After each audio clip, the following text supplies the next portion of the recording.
our predicted lineup. But just before we get into the predicted lineup, we want to give a big shout out to our sponsors, the lovely people at BetMate. Haven't worked with them for quite some time, but they have been on the channel before. Great people and a really great app. So just think fantasy. You get to pick a team of, 7-a-side teams. And it doesn't last throughout the whole season. It's just game by game specific. And obviously we've got a pot for the Tottenham Brentford game going into this weekend. The QR code is on screen if you want to join us. It's completely free to play this pot, and there is money to be made, people. So it's the same scoring as fantasy as well. There's defensive contributions in there as well, so you've got to keep an eye out for that. But yeah, we'll get into more at BetMate, but shall we have a look at the teams that we picked? Yeah, so you're going to be taking me and Ben on this weekend. If you join the link on the QR code and you join the league, you're going to be taking me and Ben on and see if you can be in it to win it. And there's a cash prize up for grabs. I think £100 up for grabs in total prize money for this pot if you join. So, yeah, let's look at the teams. I think this is Ben's team first. No, my team that's first. Your team. My team's the Burnley keeper. That's your team, yeah. So I've got Dubravka in goal, so I can only pick 6 Spurs players, or I had to pick 1 Burnley player, and I went for Dubravka. He usually makes a lot of saves against Spurs, and I'm guessing he's going to do it the same. I've gone for Porro and Jed Spence at the back. I've gone for Mohamed Kudus as my captain. I've gone for Pape Matar as my vice-captain. I think Pape is going to be heavily involved in the duels, interceptions, tackles, and, you know, he could be a goal threat as well in this game. So I've gone for Pape as my vice, Odegaard and Richarlison up top as well. So that's my team. Yeah, I've gone for Vicario in goal. I think he's going to get the clean sheet. I think Porro, obviously set pieces. Romero, I've gone for as the other defender because I think he's probably good for a goal from a set piece as well. Midfield, I've gone for Kudus and Aaron Ramsey. I think both of them could be a lot involved in duels, and I think I had to pick 1 Burnley player, so I went for a midfielder. I didn't want to get too many goals against if we do end up winning by a lot. And then up front, I've gone for Richarlison. I went for Brennan. I think Brennan might start tomorrow, so I went for Brennan Johnson. Or if he does come off the bench, maybe he'll get a goal off the bench. So I went for Brennan Johnson as the other striker. Yeah, you guys actually have a bit of an upper hand this weekend. We've already shown you our teams. We can't see your teams because if you go onto the app, you can't see other people's teams. So you've already got one up. So if you want to be in it to win it, guys, the link is pinned to the live chat. The QR code is on screen. The great app that is BetMate, and this pot is completely free to play, people. So yeah, there's money to be made to get involved. And you're not playing against the bookies, you're playing against other players, you're playing against other punters, and someone always wins. It doesn't always all go to the bookies. If no one wins, that's not how it works. There's always a winner in every pot, and you're playing against other people. And there's small stakes, and it's just a lot of fun. It's fancy football, picking your best players. If you back your football knowledge, you can win a bit of money. Yeah, and if you just look at all the different games that they've got going on, they've got Survivor games with a massive kind of payout there. Liverpool, Bournemouth, opening game week, fantasy. Look, they've got for every game pretty much. 3 p.m. kickoffs, which is when we're playing. You can do all 3 games at the same time as well. Premier League goal scorer games, Wolves City, Sunday goal scorers. They've literally got everything you need covered. Even if you want to look outside the Premier League, they've got the PSG game this weekend as well. So the way to join is, if you go straight up, download BetMate through our link.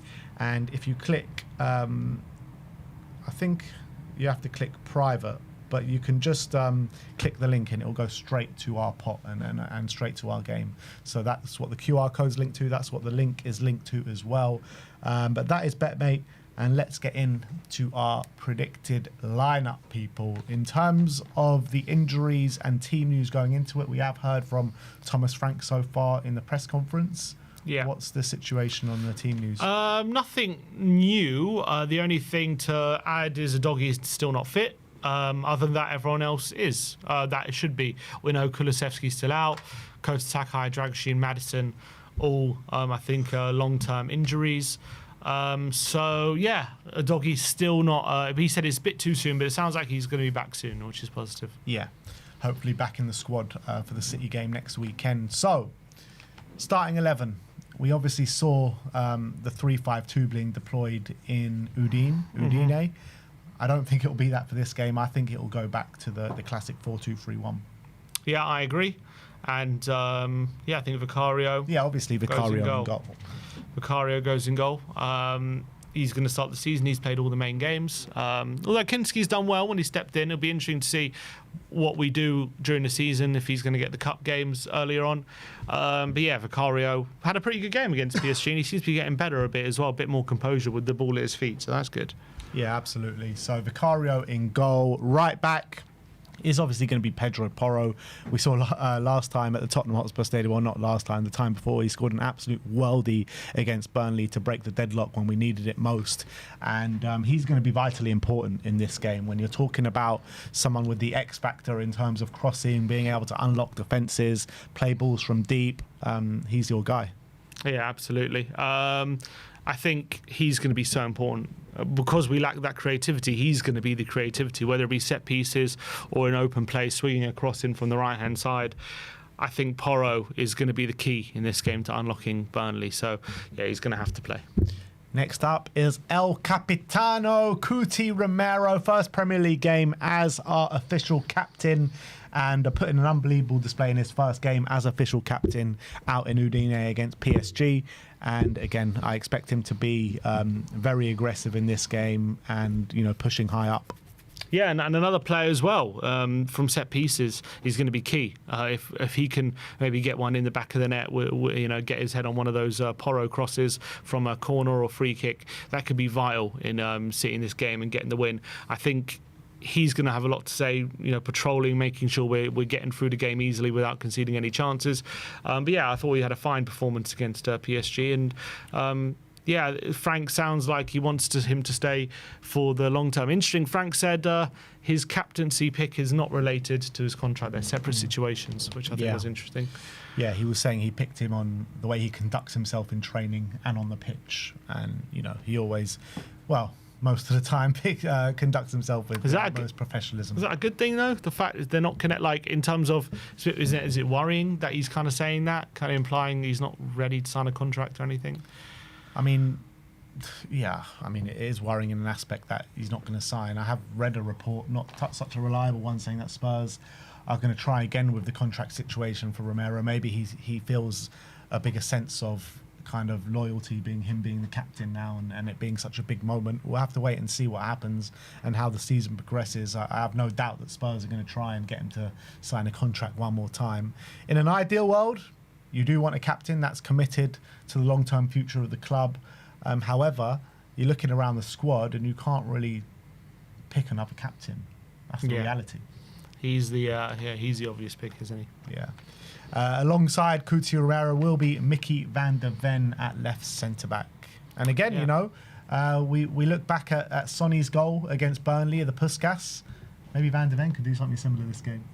Yeah, potentially against Burnley. Frank actually confirmed in his press conference he's going to start, so we already know that for sure. He was asked about Van der Ven, his fitness issues. Is he able to play 2 games in a week? Because he's had those problems ever since he's come here, when he's maybe overplayed.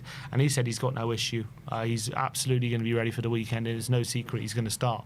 So that's positive. But let's just hope Frank can find a solution of keeping those injury issues away from him. Yeah. And then starting at left back will be pretty much our only option in Jed Spence. Obviously a brilliant performance again out in Udine, and it's going to take a bit of a different performance from Jed Spence in this game, and I want to see him really maraud down that left hand side and provide an attacking option. Yeah, absolutely. It'd be interesting to see what Frank does with those fullbacks who are playing 4 at the back. Is Spence going to be the one hanging back a bit, or is Porro? We'll have to wait and see what he decides. But I want to see a bit more from Spence in the attacking phase of the game in this kind of fixture. But I'm pretty certain with Spence there, no one's getting past him down that side. Yeah. So that's the defence. I think the defence pretty much picks itself, but now it gets a bit tricky when moving into the midfield in terms of what midfield is Frank going to play. We saw with the number 6 position, João Palhinha didn't seem ready when we played Bayern Munich. Quick turnaround and looked bang on it in the game against PSG. And I feel like he might leave out Palhinha from the starting 11 in this one. I've just got a slight feeling. But who does he go with? I think he might go for the deepest player in Rodrigo, Bentancur. I agree. I don't think he starts Palhinha and Bentancur together in this one. I think he needed it for PSG, and I think he's going to need it next week for City. But I don't think for this game he needs it necessarily. So it's about which one he leaves out. And I think Bentancur's just a little bit fitter right now and a bit sharper. So yeah, I agree. I think Bentancur starts in the 6. Now, who's next to him? Do we think Bergvall comes in? Yeah, I'm not sure if it's going to... I think the midfield 3 will be Bentancur, Bergvall, Sarr. I'm just not sure which position Sarr goes and which position Bentancur goes in. What position Sarr, what position Bentancur? Bergvall. Probably Bergvall on the 10, you'd probably say. You would say that, but I mean, we've seen them both on the pitch, and I think Sarr was favoured in the 10 more. I think the last time we saw them both on the pitch was Bayern second half, and Bergvall went in the 10. Sarr went off quite quickly after that, didn't he? Or did he stay on the pitch? Well, they're both on. I don't know. I can't remember exactly, but they both started the second half, and Bergvall was in the 10. But Sarr has been playing 10. Yeah, Sarr has been playing 10. I'm happy to go for Bergvall in the 10 and Sarr in the 8. It could be. I think that's the best midfield that we can conjure up in terms of, trying to press the opposition and try and force them into mistakes. I think that's the best way to go. Yeah, it's either that or do you go for like Sarr and Bentancur together, then maybe you put Solanke there, or you put Kudus in the 10 with you could have Kudus in the 10 with 2 other wingers, which is also a possibility in this kind of game. Which he spoke about Kudus playing in 10. He said he interestingly enough he said he didn't really like him on the left. He said right and centre is 2 main positions for Kudus, but he says he likes versatile players, which Kudus definitely is. Yeah, I mean, there's a lot of different options. He could go Solanke and Richarlison. He could go Kudus in the 10 with maybe Johnson right and Odegaard left, or even Tell left and Odegaard right. There's a lot of different options he can go. He can go with this Bergvall in the 10 with Kudus on the left and Odegaard. So Odegaard on the left and Kudus on the right. See, my personal preference might be for Bentancur, Bergvall in the pivot with Kudus in the 10. I don't mind if it's Bergvall or Sarr, but one of them next to Bentancur with Kudus in the middle, and then Odegaard and Tell on the wings. That would be my personal preference. I'm just not sure if Frank's going to go for that. I kind of feel like, because he was saying we're gonna go attacking tomorrow. We're going to attack. He was also talking about how do you need changes to freshen things up, and he said they've all recovered well, and he said he's interestingly said this game he feels isn't as important to freshen things up. It's the game after or something like that. I wasn't quite understanding what he was saying. He said the second game isn't as important to freshen things up, but the third game is. But then wouldn't this be the third game? Because we played Bayern, PSG, and then this one. Third, well, it depends when you're starting the games from. I'm guessing the start of a week. If it's 3, let's say you're playing Saturday, Wednesday, Saturday, the third game would be that second Saturday. But we played. When did we play Bayern? We're not playing Man City. They've got. No, I know exactly. So what I'm just trying to work out. He said the second game isn't as important to rotate, but the third game is. The third game is more important, and he was saying this is the second game. I don't know what he's talking about then. No, I'm trying to piece it together.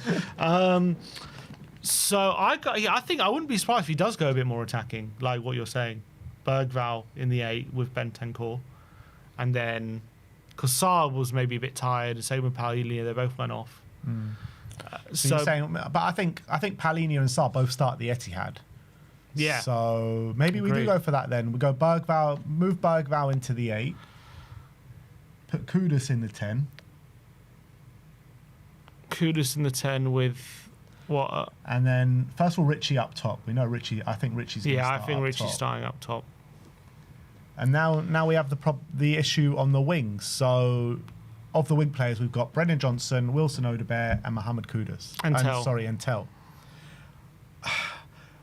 I feel like with everything that happened on the weekend with Tell and missing the penalty, I think he's going to want to throw him into the deep end and give him the opportunity to get that ovation from the fans. And I think he values Tell as a player as well in terms of his quality. I've just got a feeling he's going to go Odegaard and Tell on the wings. Oh, shit. 1 sec. I think... No. Sorry, I've made a mistake. 1 minute. There's a lot of spammers in the chat. I think he's going to go with... See, Johnson's there as well, but he didn't play Johnson at all. I think it's going to be Odegaard and Tell. I just think he's looking at Johnson and what he provides, and I just don't think. This but does is he like Odegaard on the right though? That's the thing. We haven't really seen him play Odegaard on the right. He likes him on the left. Yeah, that's where he's played so far, but he's only been pre-season. All right, I'm happy to do that. I'm happy to go Odegaard right, and Tell on the left. I'm happy to do that. So put him in then. Lock him in. And so hopefully Tell on gets the right, Tell on the left. So this is our first ever predicted lineup in the Premier League under Thomas Frank. We are going Vicario in goal, Pedro Porro right back, Jed Spence at left back, Mickey van der Ven and El Capitano Cuti Romero at the back, with Bergvall and Bentancur in the double pivot, with a front four of Odegaard on the right, Tell on the left, Mohamed Kudus in the middle, and Richarlison up top. Could he even play Kudus on the right and Odegaard in the middle? Kudus on the right and Odegaard in the middle. I think I would say he's more likely to play Kudus in the middle. But he could. And I think there's also a chance maybe he throws Solanke in there, in up front, like next to Rishi. I think you could easily do that as well. There's a lot of different options. I just feel like the way you're speaking, I think he goes a bit more offensive lineup. I don't think he plays that three of Paulinho, Bentancur. Yeah, I agree. Sarr. I agree. And I think that with the Solanke thing that you're talking about, I think that might be an option just later on in the game, like if we're struggling to create and struggling to score. I think that's more likely, but I think you could start it as well. I think you could do either. Yeah, so I think this is a very interesting lineup. Very interesting. I think in the absence of Eze and Savinho, it's what the best thing we can do in these circumstances. Yeah, I agree. So yeah, we're going for a more attacking lineup. Let us know your predicted lineups in the comments section below. Like I said before, we'll be here on the watch along. 2:45 we'll be going live, 15 minutes before kickoff. The pump up will be before then, an hour and a half before kickoff, and then it'll be your chance to have your say on the post-match fan show, looking to get into the ups and downs, the nitty-gritty of the Premier League. And we'll see you all tomorrow, people. Like, subscribe and comment, and as always, come on you Spurs.